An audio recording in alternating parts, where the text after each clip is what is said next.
Yeah, so basically I saw like these some arrows, and it reminded me of the account in 2 Kings 13, 16 to 19, where King Joash goes to Elijah, who's on his deathbed, and he's basically, Elijah's been quiet for many years, but the king's always used to go to Elijah to find out what should we do against our enemies.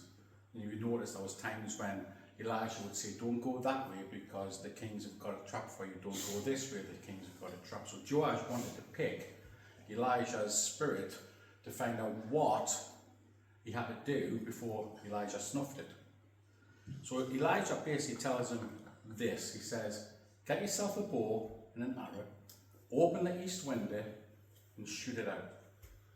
Now, interesting that the east window opened is because, where's the name? Aphek was to the east of where they were. And I just think God's really genius when he tells them to open the east window to shoot the arrow at the enemy. Yeah, anyway. And what I was going to be very short, by the way, what that drew to my attention was this. Elijah instructs the king to do something. The king very obediently does exactly what Elijah asks him to do. And not only that, but Elijah puts his hand on the bow with the king to fire the first arrow. And then Elijah says to Joash, he says, now take the arrows and strike the ground. And in my head, I was thinking, he had some arrows in his sword doing that. But it wasn't. He was actually meaning fire your arrows. Fire your arrows. So he fired his arrows. And this is what happens. Elijah gets very angry. Does anyone remember how many arrows the king fired? 3. Top of the class. 3. SWAT. And I'm sitting reading this going, well, God, why did Elijah get angry? What was wrong with what the king actually did? He had his arrows, he fired his arrows. So why did Elijah get knocked with them? And then this came to my head. How many arrows did Elijah have? Anyone? More than 3. More than 4, because he had fired one first with Elijah and then fired 3 more, so that's 4. So I think I'm going to suggest to you that Joash had many more arrows to fire, but he only fired 3 extra. And then I thought, well, what's a quiver? Does anyone know how many arrows is in the quiver? 12? Anyone else?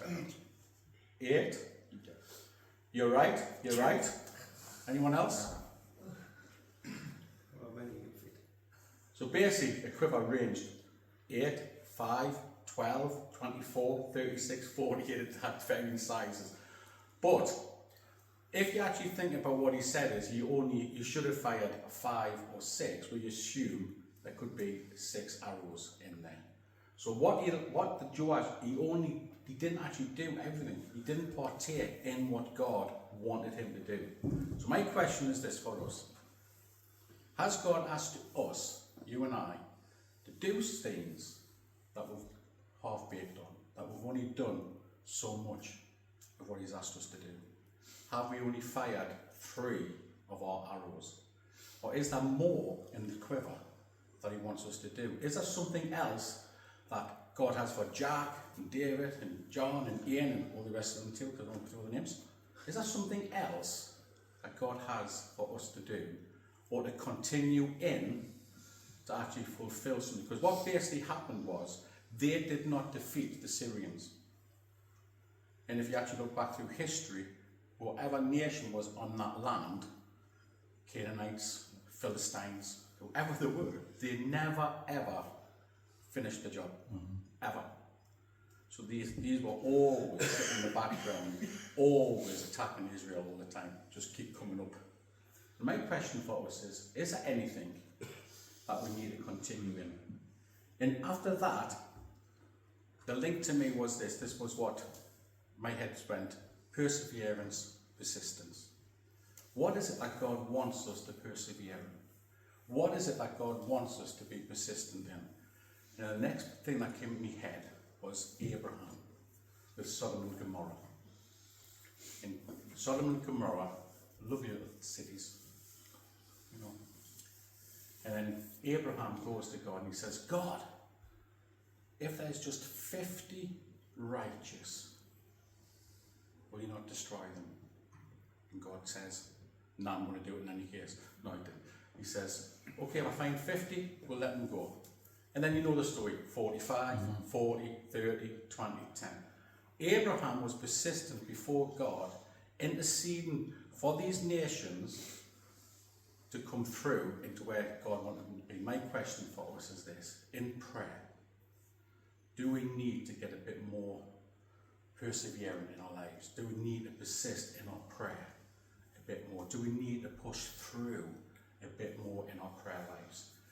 And from this to me, God was saying, for me, Andy, you need to persevere a bit more in prayer. You need to not give up on praying for the things that are in your spirit. You need not give up on what I've put on your heart. Keep praying these things through into flourishing. And then that reminded me of Daniel. Daniel prays, and for how long did nothing happen?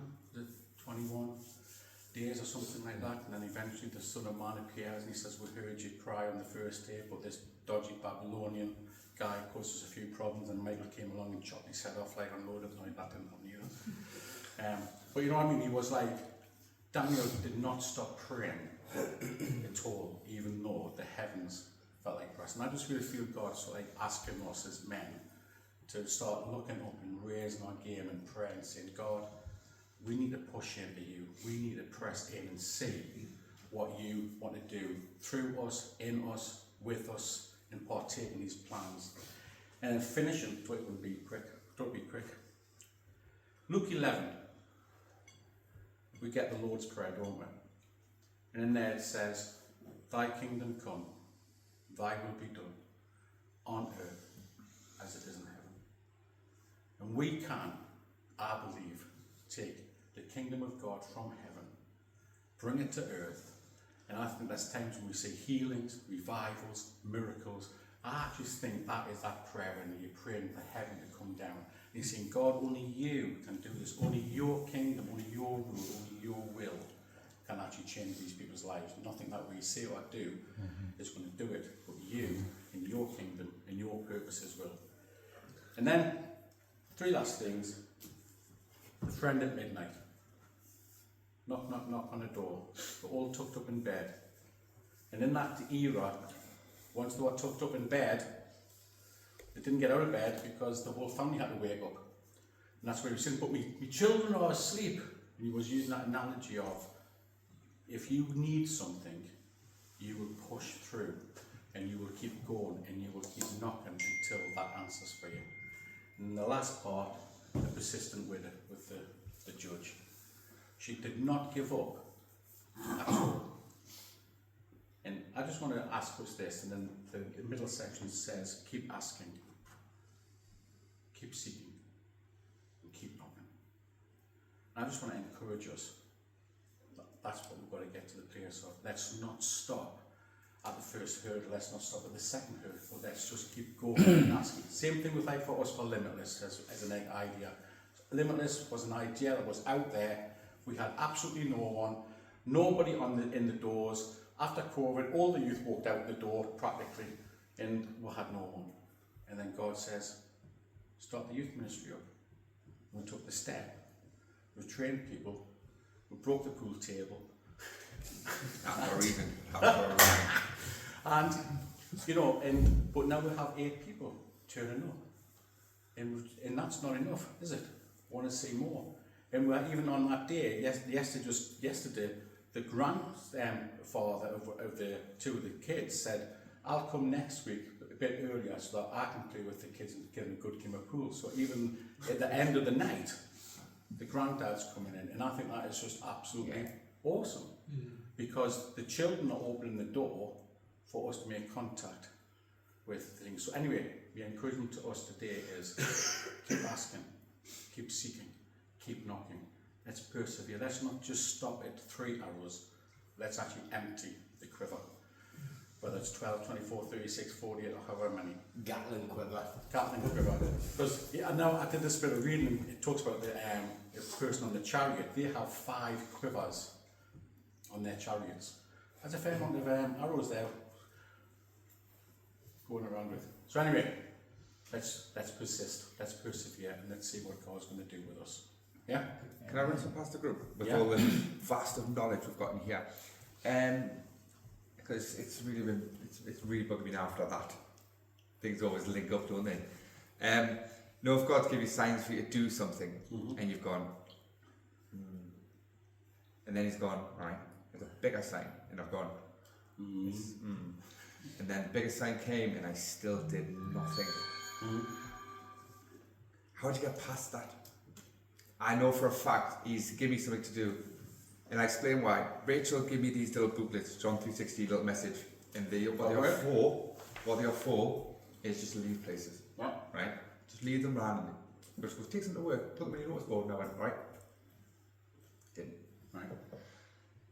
Then we had a big meeting, and I thought, ooh, just leave a couple on the table, but didn't. Yesterday we had a team building event, which I was given the job of getting our big reels. John 3:16. And put out tables, and each shift, everyone from the tower, and I lay out tables, and everyone would come in. There was like a big blow up bar with like drinks, and I made sure the whole place was fine. In my bag, there was 6 of these little booklets. I mean, somebody bring went, they're all going to be here. Just stick them on the tables. And I went, no. And it's been bugging me. It was perfect.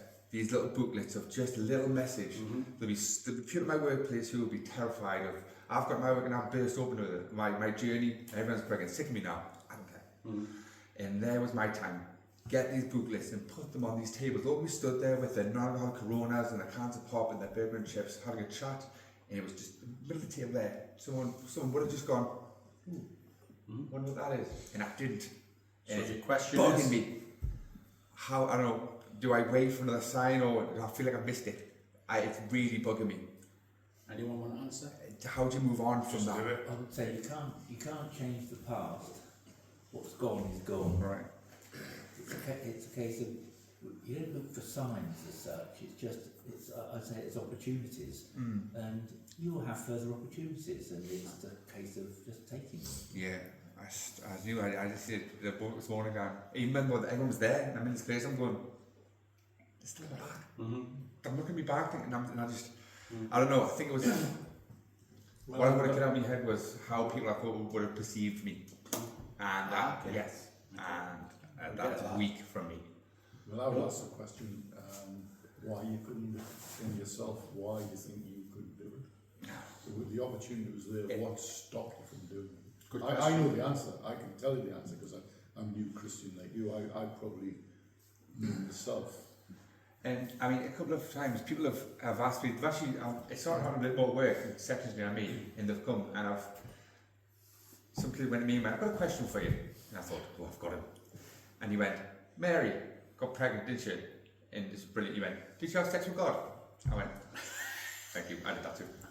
I went, no. He went, how'd she get pregnant? How? Figure that out. And I went, listen, I was, she was blessed with the Spirit of God. God was made into human form. So, how? Figure that out. I goes, and then Rachel told me, Nadia goes, look, the light switch. If you turn that light switch, do you believe light will come on? Yeah, I was. That's what I believe it happened. If you believe that light switch will turn the light on, I believe what I've read. It was up to you to believe it or not. And went on, and then people are coming at me, and then it was just, my fear was, to answer your question, Bill, is if this puts out there, and then once someone goes, where's this from? And then know that we are, Scott did it, I don't think I was ready for any onslaught of questions. Okay. I can give you some advice on that because I'm really into apologetics, and obviously, you know, my knowledge isn't fully up to scratch. If you don't know something, just be honest and say, I can't answer that question. But then maybe point them into the direction of somebody who can, or some resources that could answer the question. Because then what you're doing there is you're opening up the opportunity for them to go, oh, I'll go have a look at this guy on the internet, and then all of a sudden they're sucked into it. Yeah, because I'm quite a big carried out with Bumble. I thought you were going to say something. I was just going to say, I think you should apologise to the Lord. I When you've done that, say, next time I'll be obedient. yes, oh, absolutely. What was your answer, Bill? Oh, yes, It's please. exactly as what you just said. Yeah. You're nervous, like you can't give an answer straight I away. can't justify it. I can't do it justice. As in, it's see, what I want to do is guarantee the gentleman here will go, come sit down, and they'll just, in an arrogant way, fill their head full of knowledge and wisdom for them to walk away with and go, that's what I'm thinking about. I feel like if I say something, they're going to say, rubbish that. And so I feel like some things I say, I will make it worse. So I don't think I'm there yet with the amount of confidence and knowledge to go, this is why, go research it. I've got a fear of me going, they're going to think this is Okay. worse than what If it is. you try to know everything, you're never going to do anything. Absolutely. I think sometimes if you get asked a question that you can't answer, you just tell them what you can answer. So if they say, "Yeah, how did that happen?" You can say, "I don't know, but I'll tell you what happened to me. You know, God touched me, and God." You can give your testimony. It's an opportunity to give a testimony. I did. So My shoulder. rather than trying to answer a difficult question, Yeah. just say, well, "I don't understand that, but what I do know is," you know, tell them what you, and then give them your own testimony. That's the. Jesus was class at turning the That's question what I around. would do. Yeah, just tell them what you do. It was very Yeah. good. You know, Yeah, I mean, back to the reason. because they can't come back on that. They can't Yeah. say, you know, you can just say, "This is what I felt. This is my experience." So, summary for you, don't necessarily look for signs. There's opportunities always at knocking at our doors. Apologise and then take the next opportunity that comes your way. Don't let fear dictate your life. Don't always think you've got to have the answers. Thank you very much, gentlemen. That was bothering me. Oh, more than I thought. Oh, God. I was sat, and then you mentioned there about firing all arrows and being persistent. I thought, all right, I'll tell him. I'll say it. Yeah. Good for you. Good. Just You press know, in. you never have all the answers. Never ever.